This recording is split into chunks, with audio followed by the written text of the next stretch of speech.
اللہ جانتا ہے اور اللہ کا رسول جانتے ہیں۔ ذالک الکتاب لا ریب فیہ، وہ بلند رتبہ کتاب قرآن کریم شک کی جگہ نہیں۔ ھدی للمتقین، متقین کے لیے ہدایت ہے، اور متقین کی پہلی صفت یہ ہے کہ الذین یؤمنون بالغیب، وہ غیب پر ایمان لاتے ہیں۔ حضرات گرامی قدر، یہ ایک لفظ جو ہے کافی تفصیل کا تقاضا کرتا ہے، لیکن ہمارا آج کا جو عنوان ہے وہ ہے الذین یؤمنون بالغیب۔ متقین کی پہلی صفت ہے غیب پر ایمان لانا۔ یہ سب سے پہلے نمبر پر اللہ پاک نے ذکر کیا۔ دوستو، بھائیو، بزرگو، ساڈے ایمانیات، جڑیاں چیزاں ساڈے ایمان دے اندر شامل نے اور جنہاں دے اوتے ایمان رکھنا سانو ضروری ہے مومن ہون واسطے، تقریباً 99% انہاں وچوں او اعتقادیات نال تعلق رکھن والیاں چیزاں عالم غیب نال تعلق رکھدیاں۔ انہیں جو کوئی چیز اسی ویکھی نہیں، کسی چیز نو اسی اکھاں نال ویکھیا کوئی نہیں، کناں نال سنیا کوئی نہیں، زبان نال چکھ کے اسی انہاں نو نہیں محسوس کر سکدے، ہاتھ نال چھو کے نہیں محسوس کر سکدے، اور نک دے اندر اللہ نے قوت رکھی ہے، قوت شامہ، سنگن دی قوت، اسی سنگ کے بھی انہاں چیزاں نو معلوم اور محسوس نہیں۔ دیکھو، قیامت دے ایمان لے آنا ساڈے واسطے ضروری ہے۔ اسی قیامت کوئی نہیں ویکھی، ساڈے تو غیب ہے۔ جنت دوزخ دے ایمان لے آنا ضروری ہے، نہ اسی جنت ویکھی ہے نہ دوزخ ویکھی۔ فرشتیاں دے اوتے ایمان لے آنا ساڈے ایمانیات دا حصہ ہے، لیکن اسی فرشتیاں وچوں بھی کسے نو نہیں ویکھیا۔ بولو، ویکھیا کدے کتے نہیں ویکھیا؟ غیب نال انہاں دا تعلق ہے۔ ٹھیک ہے جی؟ اچھا، عذاب قبر حق ہے، ثواب قبر بھی حق ہے، قبر دے سوالات و جوابات بھی حق نے، لیکن اسی انہاں وچوں کوئی چیز بھی نہ مشاہدہ کر سکنے ہیں، اکھاں نال ویکھ نہیں سکدے، کناں نال سن نہیں سکدے، زبان نال چکھ کے محسوس نہیں کر سکدے، اور حضرات نک دے ذریعے سنگ کے اسی معلوم اور محسوس نہیں کر سکدے۔ کیوں؟ کہ انہاں دا تعلق عالم غیب دے نال۔ بات سمجھ آ رہی ہے نا؟ اللہ تعالیٰ نے ہر انسان نو 5 حواس عطا فرمائے۔ انہاں نو کہندے نے علمی زبان وچ انہاں نو کہندے نے حواس خمسہ۔ اور کیڑے کیڑے حواس ہیں؟ میں مختصراً عرض کراں، تواڈے ذہن وچ بات بیٹھ جائے۔ ایک اکھ دی قوت، اینو کہندے نے قوت باصرہ۔ ایک زبان دی قوت، اینو کہندے نے قوت ذائقہ۔ ایک کناں دے اندر اللہ نے آلے فٹ کیتے نے، اینو کہندے نے قوت سامعہ۔ ایک اللہ نے نک دے اندر قوت رکھی، اینو کہندے نے قوت شامہ، یعنی سنگن دی قوت۔ اور ایک اللہ نے ہتھاں دے اندر رکھی ہے لمس، چھونا، چھو کے چیز نو معلوم کرنا، اینو کہندے نے قوت لامسہ۔ یہ 5 قوتاں نے جڑیاں اللہ نے انساناں دے اندر رکھیاں نے، اور انہاں دے ذریعے بندہ نتیجے تک پہنچتا ہے۔ بات سمجھ؟ لیکن ایک کدے غلطی کر جاندیاں، اے حواس کدے کدے غلطی کر جاندے۔ تسی دور تو ایک بندے نو آندا ویکھیا، تسی آکھیا فلانا ہے، لیکن جدو قریب آیا تو او نہ نکلیا کوئی ہور ہویا۔ سمجھ آئی؟ تو آنکھ غلطی کر گئی نا۔ حضرات گرامی قدر، تسی دیوار تو باہر آواز سنی، تسی آکھیا فلانی شے دی آواز ہے، لیکن جدو کول جا کے ویکھیا تھا او آواز کسی اور شے دی آئی، لہذا کناں دی سماعت بھی غلطی کر گئی۔ بندے نو 2-4 دن بخار ہو جائے نا تو منہ دا ذائقہ کڑوا ہو جاتا ہے، میٹھی چیز کڑوی لگنی شروع ہو جاندی ہے، قوت ذائقہ بھی غلطی کر گئی۔ بات سمجھے؟ تو یہ جڑے حواس ہیں جنہاں دے ذریعے بندہ نتیجے تک پہنچتا ہے، یہ حواس بھی غلطی کر جاندے ہیں۔ تے جے حواس غلطی کرن تے حواس دی غلطی نو درست کرن واسطے اللہ نے کوئی نگران بھی بنایا ہے۔ ہاں، ایک چیز نو اللہ نے نگران بنایا ہے، اے حواس غلطی کرن تے انہاں دا سپروائزر اللہ نے عقل نو بنایا ہے۔ سبحان اللہ، عقل ان کی غلطی کو درست کرتی ہے۔ بات سمجھ آ رہی نا؟ لیکن میں آپ سے پوچھتا ہوں، پرے پنچایت اجبان والے بندے بیٹھے ہو، ماشاءاللہ سمجھدار حضرات بیٹھے ہو، کیا عقلاں والے نہیں بھول دے؟ بولو، کیا عقل مند نہیں بھولتے؟ بڑے بڑے عقل والے بھول گئے، اور اتنے بھولے کہ انہاں رب نو بھی منن تو انکار کر دیتا، انہاں کا خدا ہی کوئی نہیں۔ بڑے بڑے سائنسدان دنیا میں ہو جائے گزرے جڑے مطلب دہریے سن، خدا دے وجود تے ہی منکر سن، وہ کہندے اللہ ہے ہی کوئی۔ توجہ ہے نا جی؟ نبیاں دا انکار کر دیتا، رسولاں دا انکار کر دیتا، فرشتیاں دا انکار، بڑے بڑے اہل عقل گمراہ ہو گئے، کافر ہو گئے۔ ارسطو، افلاطون، بقراط، سقراط، یہ عقل کل سمجھے جاندے سن، لیکن سارے کافر، انہیں جو کوئی بھی مسلمان کوئی نہیں۔ تو عقل مند بھی غلطی کر جاتے ہیں نا، تو عقلاں بھی غلطی کر جاتے ہیں۔ اگر عقلاں کافی ہوندیاں، توجہ کیجئے گا، اگر عقلاں کافی ہوندیاں تو اللہ کائنات وچ نبی نہ بھیجدا۔ گل سمجھ آ رہی ہے نا جی؟ اگر عقلاں کافی ہوندیاں تو پھر نبوت نہ آتی۔ تو پتہ ہے چلیا حواس غلطی کرن تے عقل صحیح کرے، تے جے عقل غلطی کر جاوے تو پھر نبی آ کے درست کردا ہے عقلاں۔ سمجھ آ رہی ہے؟ اس واسطے نبی کائنات چاہندے۔ ہن میں تواڈے کول پوچھنا، توجہ نال سننا، اج کل ٹیکنالوجی دا دور ہے، تسی قبر وچ کیمرہ فٹ کر دیو، اپنے کسی عزیز نو مردے نو دفن کر کے آئے ہو، تسی قبر وچ کیمرہ فٹ کر کے باہر LCD لا دیو، تے تسی یہ چیک کرنا چاہو کہ نبی پاک فرمایا کہ قبر وچ سوال ہوندے نے، قبر وچ جواب ہوندے نے، قبر وچ ثواب بھی ہوندا ہے تے عذاب بھی ہوندا ہے، اسی کیمرہ لا کے تے باہر LCD دے ذریعے چیک کرنا ہے کہ کیا واقعاتاً قبر وچ معاملات ہوندے نے؟ تو کیا کیمرہ تمہیں بتائے گا؟ بولو نہیں، قطعاً نہیں بتائے گا۔ تو ہم اس کا انکار کر دیں؟ بولو، قبر کے سوالات و جوابات کا انکار کر دیں، قبر کے عذاب اور ثواب کا انکار کر دیں؟ عقل تو کہتی ہے دیکھ کے مانو، اور ہم نے کیمرے لگائے تو باہر ہمیں کچھ نہیں نظر آیا، تو کیا ہم اس کا انکار کر دیں؟ نہیں، یہی تو ایمان کا امتحان ہے۔ ہم نے کیمروں کو نہیں دیکھنا، ہم نے محمد پاک کی زبان کو دیکھنا ہے۔ سمجھ آئی؟ ہمیں نظر آئے یا نہ آئے، نبی پاک نے بتایا ہے تو ہم نے مان لینا ہے، بس۔ اتنے بندے آپ بیٹھے ہیں، مینوں دسو اسی اللہ نو ویکھے ہیں؟ بھائی کوئی بندہ کہہ سکتا ہے کہ اسی رب نو ویکھے؟ اچھا رب نو ویکھیا نہیں، لیکن اللہ تے ساڈا ایمان ہے کہ اللہ ہے، وحدہ لا شریک ہے، اکیلی ذات ہے۔ تو مجھے بتاؤ ہمیں کون سے آلے سے معلوم ہوا ہے کہ اللہ ہے؟ کس ذریعے سے معلوم ہوا ہے کہ خدا ہے؟ کس نے ہمیں بتایا ہے کہ خدا ہے؟ اللہ تعالیٰ کو تو ہم نے نہیں دیکھا، تو ہم کس پر اعتماد کریں کہ خدا ہے؟ ہمارے پاس صرف ایک ذریعہ ہے، اور اس ذریعے کا نام محمد مصطفیٰ صلی اللہ علیہ وآلہ وسلم۔ سمجھ آ رہی ہے؟ تو نبی کی زبان پر اعتماد کرنا، ہم دیکھیں یا نہ دیکھیں، ہم سنیں یا نہ سنیں، ہم سونگیں یا نہ سونگیں، ہم قوت ذائقہ کے ذریعے اس کا ذائقہ محسوس کریں یا نہ کریں، ہم ہر اس چیز کو مانیں گے جسے ہمارے نبی منوائیں گے۔ سمجھ آ رہی ہے نا بات؟ بس یہ ہمارا ہی ہے، اور وہی بندہ مومن، اسی بندے کا نام مومن ہے جو نبی پاک علیہ السلام کی زبان اقدس پر اعتماد کرتا ہے۔ آج بندے اللہ تے اللہ دے رسول دے حکمہ دے اگے اپنی عقلاں دے گھوڑے دوڑانا شروع کر دیں۔ حقیقت بات یہ ہے، عقلوں کے گھوڑے دوڑاتے ہیں، اور اگر عقل میں بات نہ آئے تو پھر اپنی عقل کا قصور نہیں مانتے، اس چیز کا انکار کر دیتے۔ حالانکہ عقل کو علامہ محمد اقبال فرماتے ہیں، عقل کن قرباں کن بپیش مصطفیٰ، جب نبی کی بات آ جائے اور اللہ کی بات آ جائے تو پھر عقل کو قربان کر دے، جو رسول کہے اسے مان لینا چاہیے، بس اسی۔ میں آپ کو قرآن پاک میں لے کے جاتا ہوں، سمجھدار بندے بیٹھے ہو، خان صاحبان مینوں یہ دسو، نالی چ پانی پیا چلدا ہوے، نالی تے اپنے چوں کوئی چنگا ہمت والا جوان سوٹا لے کے تے نالی دا پانی سوٹا مار کے روک جائے گا؟ بولو، نالی دا پانی سوٹے نال آپاں پھٹا لواں گے، نہ پھٹے گا نہ رکے گا۔ سمجھ آئی؟ کپڑے تو ہمارے خراب ہوں گے، لیکن نالی کا پانی نہ پھٹے گا نہ رکے گا۔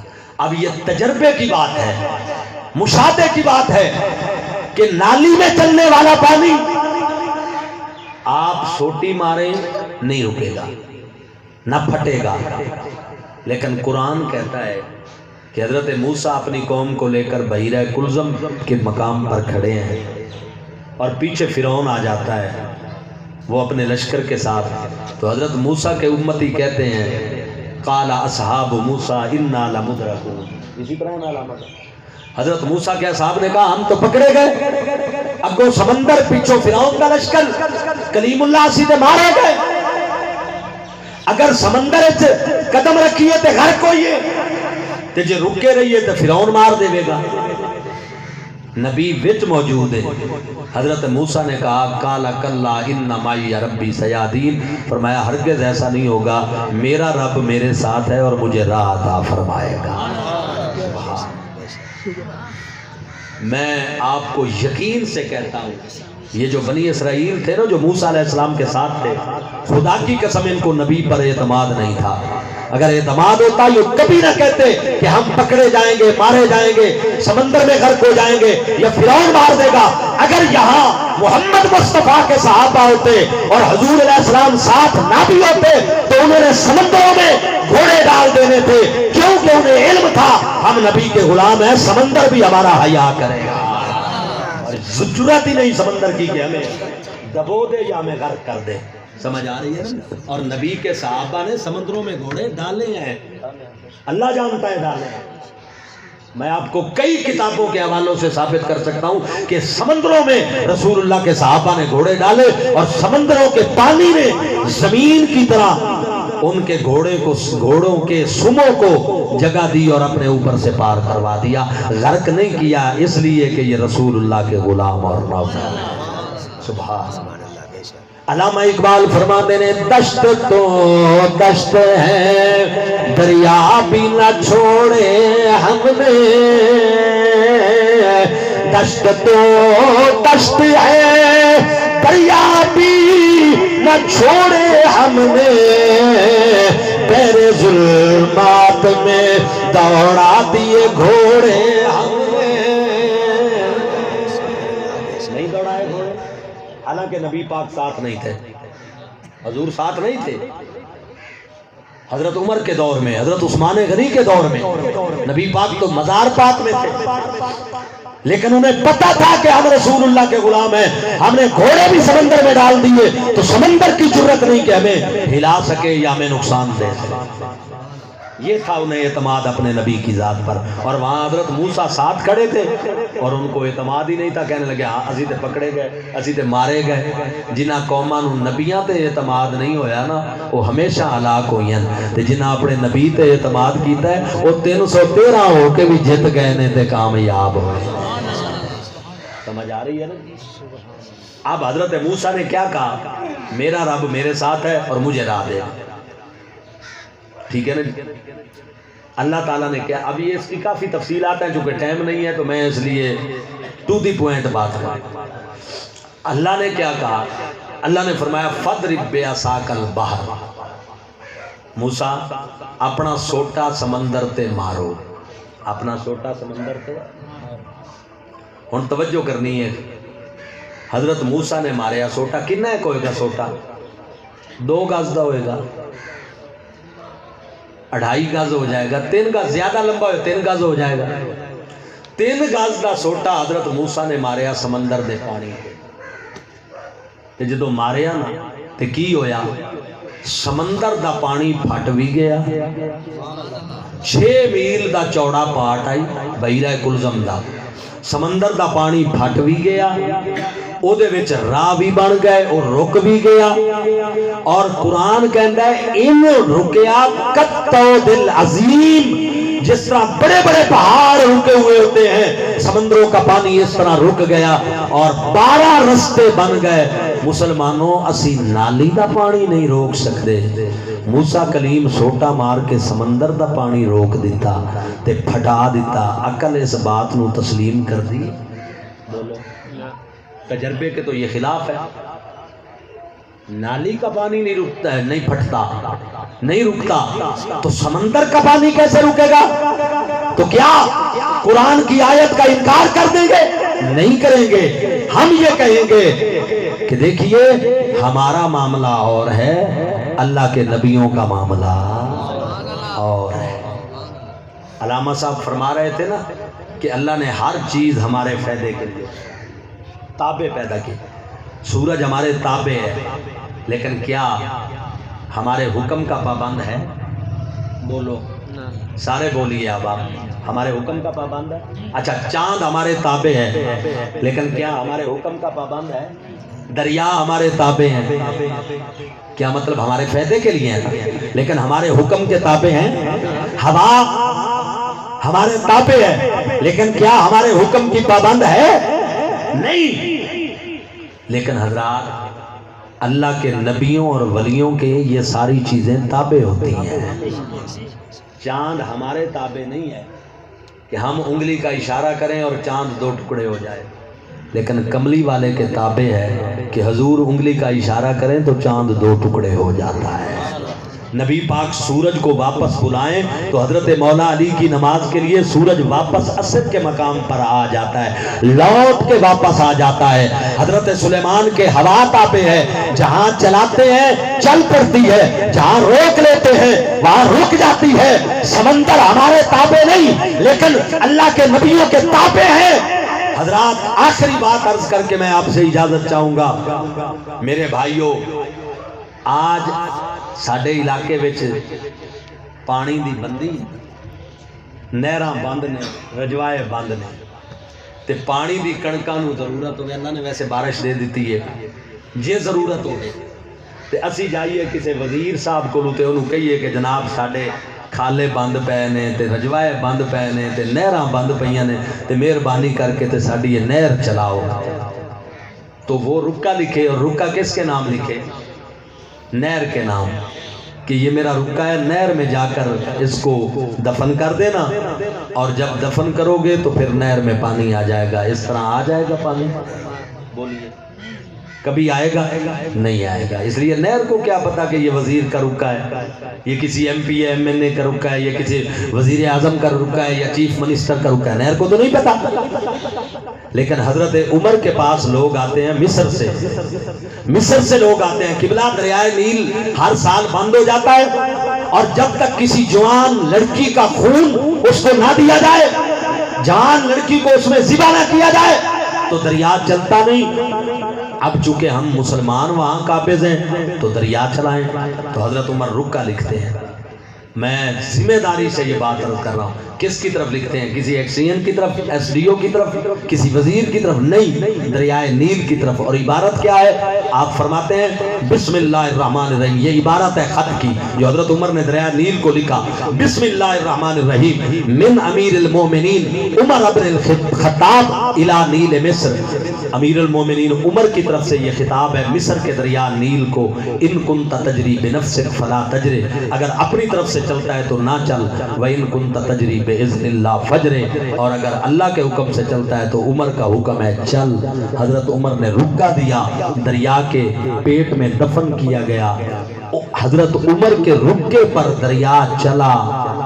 1400 سال ہو گئے ہیں، آج تک دریا بند نہیں ہوا۔ پتہ یہ چلا زمینیں، آسمان، ہوائیں، سورج، چاند ہمارے بھی تابع ہیں، نبیوں کے بھی تابع ہیں، لیکن ہمارے تابع ہیں اس معنی کے میں کہ ہمیں فائدہ دیتے ہیں، ہمارے پابند نہیں ہیں، لیکن اللہ نے ان ساری چیزوں کو اپنے نبیوں کا پابند بھی فرمایا ہے۔ حضرات یہ جو اب سامان آیا ہے، یہاں کلام پاک پڑھا جائے گا، اس کے بعد دعا مانگی جائے گی، آپ کو لنگر کھلایا جائے گا، اور آپ یقین جانیں اس سب کا ثواب ہماری اس اماں کی روح کو پہنچے گا جو قبر میں عالم برزخ میں موجود ہے۔ سمجھ آئی؟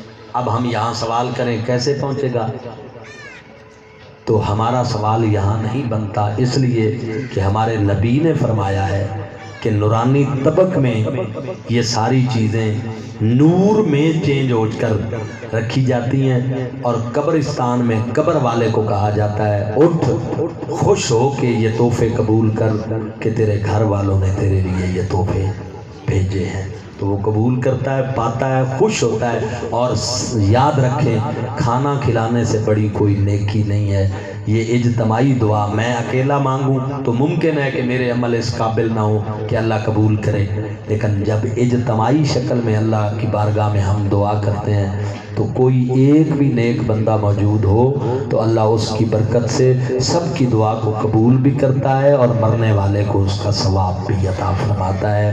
اللہ تعالیٰ کی پاک بارگاہ بارگاہ میں دعا ہے کہ رب تعالیٰ ہماری اس اماں مرحوم